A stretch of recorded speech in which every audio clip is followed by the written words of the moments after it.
खैरपुर के DO office में divisional सदर निसार अहमद भट्टी के हुक्म ते जनरल बॉडी की मीटिंग रखी वई, जंहिंमें खैरपुर के क्लार्कन वॾे तादाद में शिरकत कई। क्लार्कन पंहिंजा मसला पेश कया, जॾहिं त हिन जनरल बॉडी मीटिंग के खैरपुर यूनिट के सदर लाला रफ़ीक पठान, जनरल सेक्रेटरी सलीम मेमुन, ताज मोहम्मद नूनारी, अब्दुल रशीद अब्बासी, अली खान शर, सखर जिले के सदर अब्दुल कयूम खोसो, सखर डिवीजन के नायब सदर उल्फत हाजाणू, डिवीजन सखर के जनरल सेक्रेटरी मोहम्मद याकूब सोलंगी ऐं ॿियनि खिताब कयो। सदारती खिताब कंदे आपका सखर डिवीजन के सदर निसार अहमद भट्टी चयो त क्लार्कन सां का बि कोताही बर्दाश्त न कबी।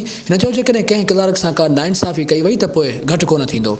हिन चयो त जल्द हाई ऐं हायर सेकेंडरी स्कूल में कमु कंदड़ क्लार्कनि भाइरनि खे पंहिंजे कम जो चार्ज वठी ॾिनियूं वेंदियूं। जॾहिं त क्लार्क आहिनि त उन्हनि जो कमु ॿिया माण्हू न कनि।